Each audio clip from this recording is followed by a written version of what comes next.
구독자 여러분 주말 잘 보내셨습니까? 새로운 한 주가 시작이 됐고 올해를 마무리하는 12월이 시작됐습니다. 12월이라고 하면 한 해를 마무리하면서 거리 곳곳에서 보여지는 크리스마스 트리처럼 좀 평온하고 평화로워야 할 텐데 올해 대한민국의 12월은 그렇지 않을 듯합니다. 조국 사태로 시작해 유재수 건 그리고 울산시장 선거 개입 의혹까지 일파만파 논란이 이어지면서 전국이 정말 혼란스러운데요.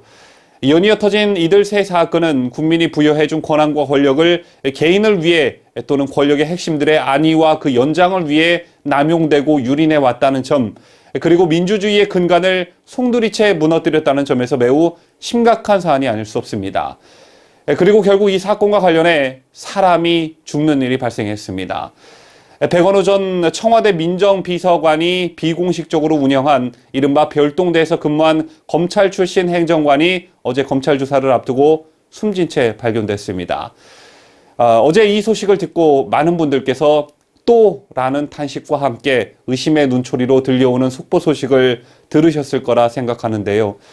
또라는 탄식이 나오는 이유는 그간 이와 유사한 일들이 한 사람의 죽음으로써 진실이 밝혀지지 않은 채 마무리되었던 적이 많았기 때문입니다.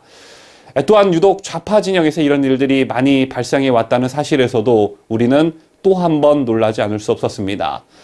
이른바 백원호 별동대에서 근무한 검찰 출신의 극단적 선택을 한 행정관과 관련해 어제 오후부터 오늘까지 언론사별 단독 보도들이 많이 쏟아지고 있습니다. 자, 그런데 사안의 중대함에도 불구하고 이를 비중 있게 보도하는 신문 방송은 보수 성향의 종편 채널과 신문들 뿐인 듯합니다. 심지어 이와 관련해 오늘 아침 사설조차 내보내지 않는 신문들도 상당수 많았습니다. 그들이 생각할 때는 이게 중요한 사건이 아니라 생각하는 건지, 중요한 사건인데 아직도 권력의 눈치를 보며 펜을 들기를 주저하는 건지, 대다수의 국민들의 관심사를 무관심으로 일관하는 언론의 각성이 필요해 보입니다. 그럼 오늘 쏟아진 관련 소식들을 먼저 짚어볼 텐데요. 이 사건을 짚어보기 전에 이 같은 일을 먼저 우려한 사람이 한 명 있었습니다. 여러분 잘 알고 계시는 김태우 전 수사관인데요. 김태우 전 수사관은 이 사건이 발생하기 바로 직전 12월 1일 자신의 유튜브 채널에서 먼저 이인걸 전 청와대 특검반장과 박형철 전 비서관에 대한 자신의 생각을 밝혔습니다.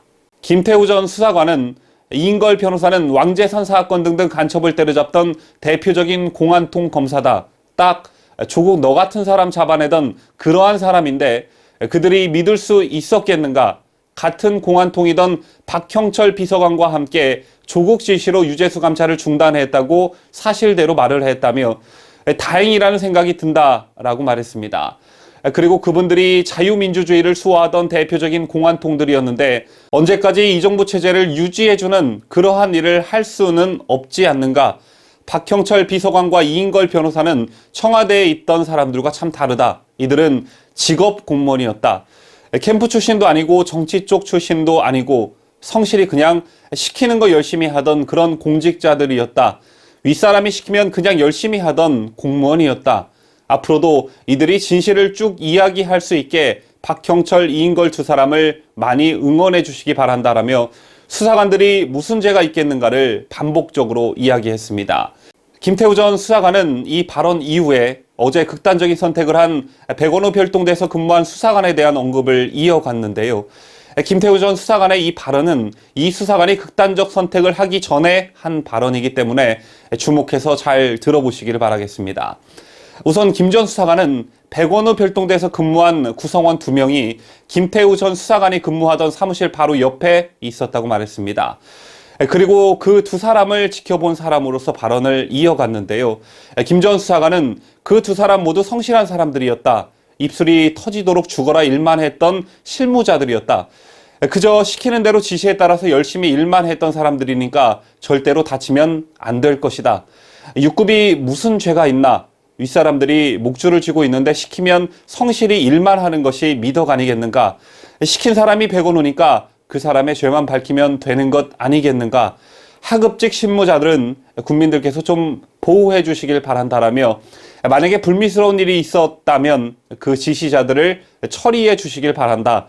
지금 그 실무자들과 그 자녀들, 가족들이 얼마나 떨고 있겠는가 꼭 국민들께서 보호해 주시고 지켜주시길 바란다라고 당부했었습니다. 그런데 김태우 전 수사관이 이런 영상을 올리고 몇 시간 뒤 이른바 백원우 별동대에서 근무했던 2명의 수사관 중 1명이 운명을 달리한 것입니다. 그리고 이 소식이 전해지고 김태우 전 수사관은 자신의 유튜브 채널에 삼가 고인의 명복을 빕니다라는 제목의 영상을 올리고 친했던 동료 수사관의 극단적 선택을 비통해했는데요. 김 전 수사관은 운명을 달리한 수사관과 형 동생과는 매우 친한 사이였다며 사실 어제 그렇게 말한 이유는 뭔가 느낌이 이상했기 때문이었다라고 말했습니다. 그러면서 김 전 수사관은 이런 상황을 지켜보면서 정말 분노를 금할 길이 없었다라며 자신의 심경을 토로했고 백원호 청와대 민정비서관에 강한 경고를 보냈습니다.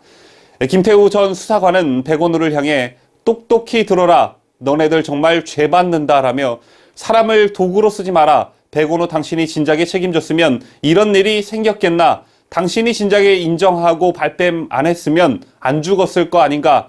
니들이 사람이라면 죽을 때까지 이 직원을 잊어서는 안 된다라고 강한 경고를 보냈습니다. 이 방송을 지켜보신 분들이 계시다면 아마 동료 수사관을 떠나보내는 김태우 수사관의 비통함을 그의 침울한 표정에서 느끼실 수 있었을 텐데요.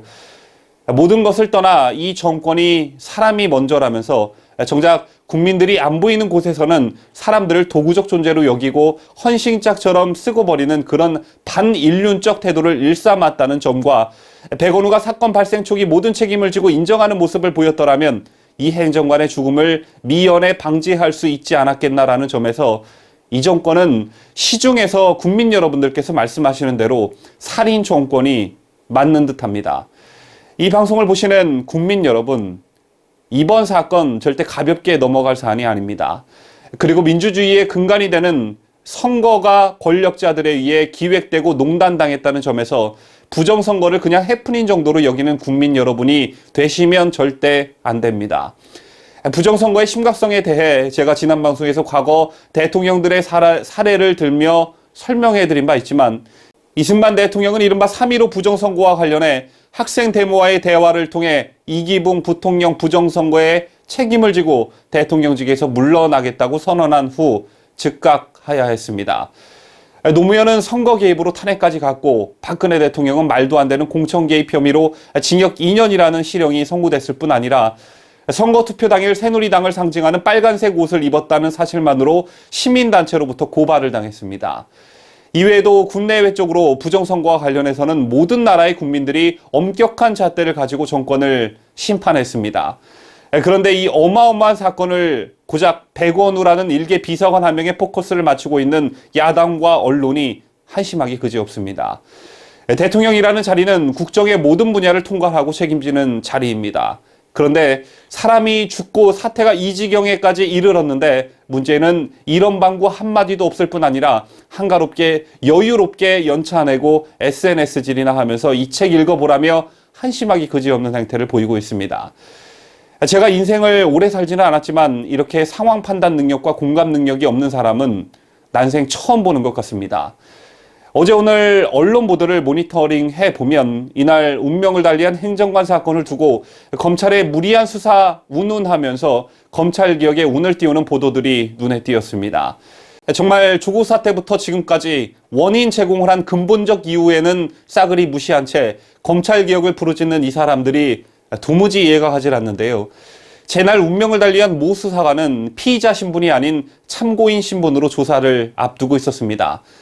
그때 당시 청와대에서 청와대의 말대로 첩보가 합법적으로 이루어졌다면 이 행정관은 당당히 검찰 조사에서 본인이 보고 들은 것과 관련해서만 진술했으면 될 일이었습니다.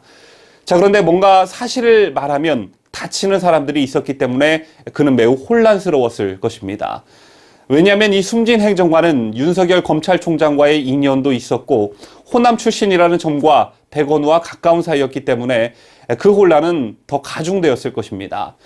그리고 이 수사관은 평소에 의리의 중요성을 자주 내세웠던 인물인 것으로 알려졌는데 이 같은 사실들을 종합해 보면 검찰 조사에서 윗선의 지시를 단순히 이행한다고 진술했으면 사법 처리에서 피해 갔을 수도 있었을 텐데 혼자 짐을 짊어지려 했다고 볼 수 있습니다.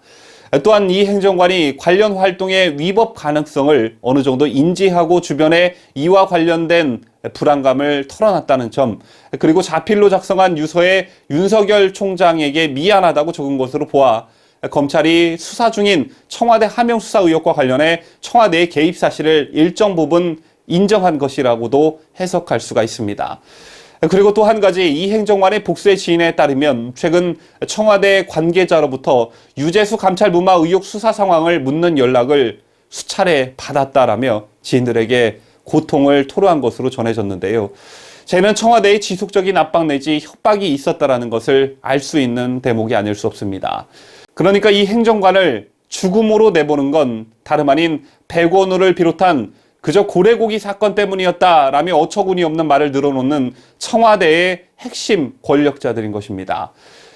이제 이 행정관의 억울한 죽음과 그의 가족들의 원한을 풀어주는 것은 검찰과 국민의 몫으로 남았습니다.